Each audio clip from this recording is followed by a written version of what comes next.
Hi, I'm Sal Mercogliano, Associate Professor of History at Campbell University in North Carolina, former merchant mariner, and an adjunct professor in maritime industry policy at the U.S. Merchant Marine Academy. And welcome to this episode, the Gilligan's Island SS Minnow episode of What's Going On in the Suez, April 23rd, 2021 edition. Showed you that little scene there real quick because of some news coming out about the Ever Given and what is happening with her. So let's go ahead and head on over to our news here today. So we had a couple of things going on here. Let's get out of this right here. Let's go ahead and close that up there. There we go. And head on over here. So this is from the UK P&I Club. This is the insurance for Ever Given provided through the United Kingdom. This is P&I refers to protection and indemnity. Basically, this is the insurance that's provided for the cargo largely, but also liability insurance. And so this is the story. Let me zoom this in here a little bit for you so you get a little bit more information here. There we go.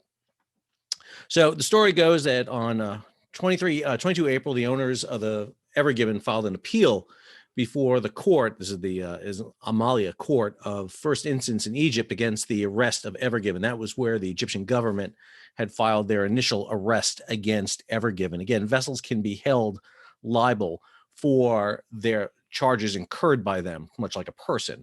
So the crew has been, the ship has been arrested.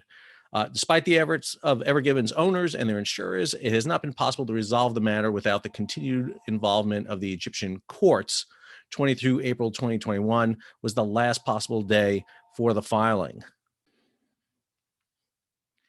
They continue on here that the appeal against the arrest was made on several grounds, including the validity of the arrest in the first place. Basically, they're saying the Suez Canal did not have sufficient evidence for the arrest to take place. The appeal is not going to be heard until May 4th. So there's going to be a little bit of time here till this gets resolved in any way.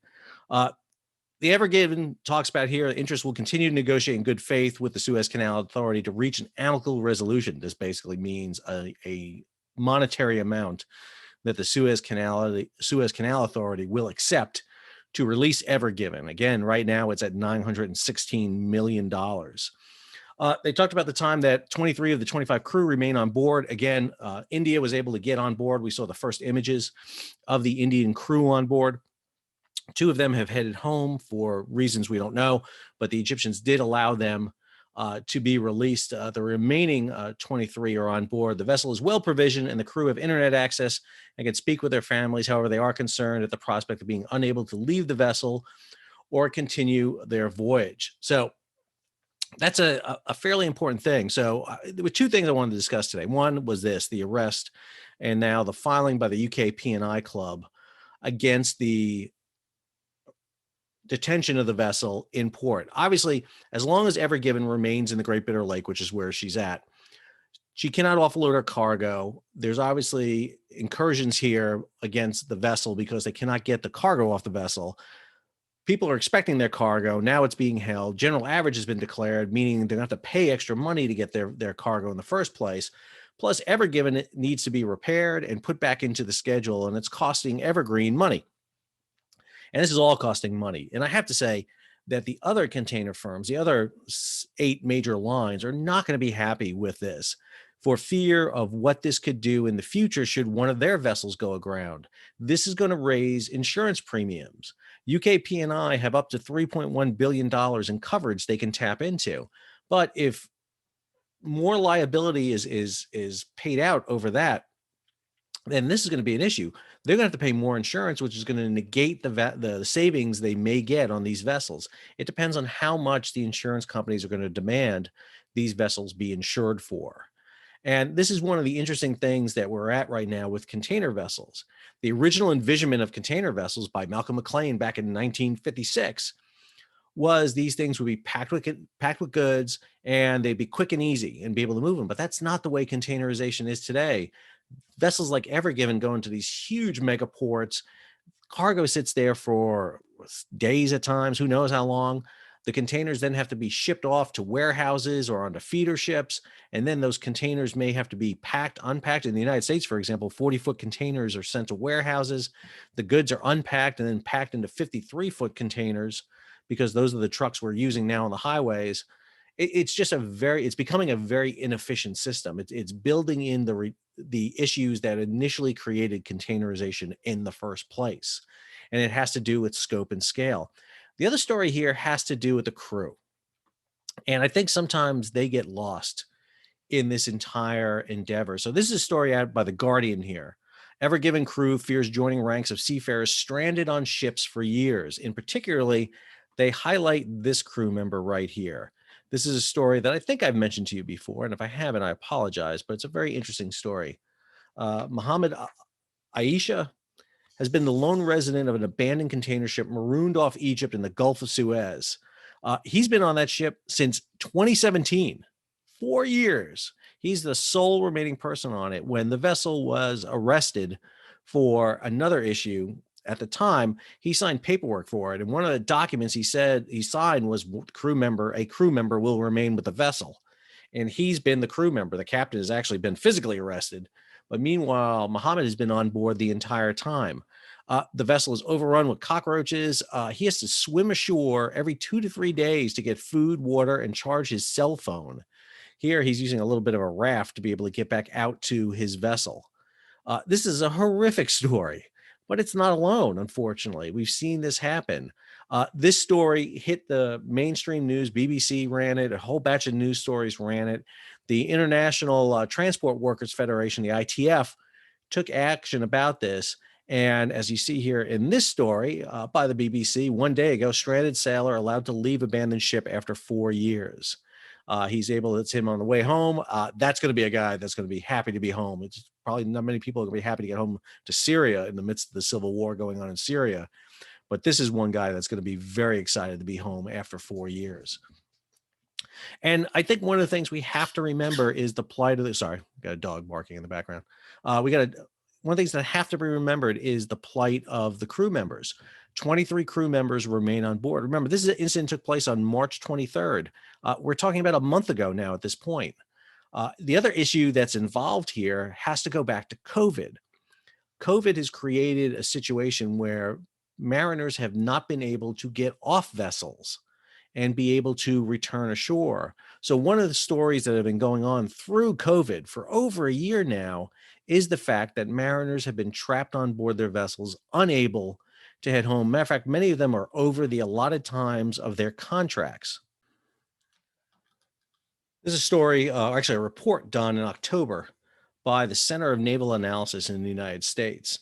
This report, ADRIFT, COVID-19 and the Safety of Seafarers, talks about the plight of these mariners during this time. About 1.2 to 1.3 million mariners man about 50,000 large ocean-going vessels floating around the world today. Most of them are on contract for 4 to 6 months. Remember, most of these mariners are from, non-first world nations. A lot of them are Filipino, Indian, Southeast Asian, Middle East. A lot of the officers come from Eastern Europe, Ukraine, Romania, kind of countries where they can earn a good living on board a vessel. They get paid good money. They can work for 4 to 6 months, go home with a lot of money for themselves, their families. They can sit out for several months, not have to go back, and earn a good living to live in the countries they live in. The problem that COVID had imposed was mariners could not get home. They could not get off the vessels. More importantly, their reliefs couldn't come back out, which means that mariners were going over and above the acceptable limit of how long they can stay on a vessel, which by law was set by international treaty at 11 months. And you've had mariners out there beyond 12 months now. Now, that's a problem because they've not been at home. They're working, they're tired, they're making mistakes. Again, we don't know how long the crew of Ever Given, for example, has been on board that vessel, but it also means their relief's not coming out. And if their relief hasn't been able to come out for 12 months, they've found other jobs by this point. They're not available. And then if you get off a ship after being on a ship for 12 months, you may not want to ever go back out to sea again. And so this has jeopardy for the entire maritime industry. And this report does a good job. It kind of looks at this, examines it. There are other entities that are involved here, the International Maritime Organization, Maritime Workers Association, the ITF. Unfortunately, it has not yet registered enough. There's still about 200,000 mariners. At the peak, it was over 400,000 mariners we know of. But now about 200,000 mariners above and beyond their limits of where they need to be rotated home and relieved. We don't know yet what's going on with Ever Given, but we do know that 23 mariners are being held on the vessel right now. Supposedly they can come and go as they like if they need to go home, and we just saw them release 2 mariners on board.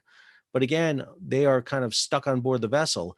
Even if that hearing with the UK P&I Club goes well, and again, they're scheduled right here to have their meeting on 4 May. If that doesn't go well and they're still stuck there, the next recourse is, I'm not sure what it is. They can try for international arbitration. They can try to kind of peel it, but the problem is the ship's in Egyptian waters. And even if an international court would rule that the ship has to be released, Egyptians don't have to release it.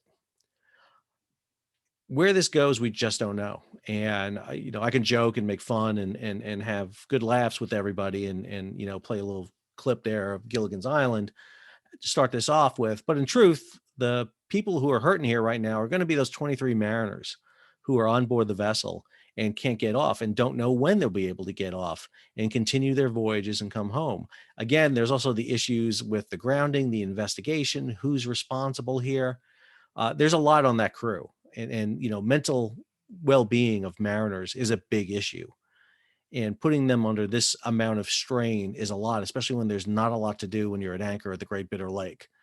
And especially for that crew that was on the bridge, the master, the pilot, the helmsman, the mates on watch, even the engineers and everybody on board is they're going to be thinking about this for a long time. And that puts a toll on any human being.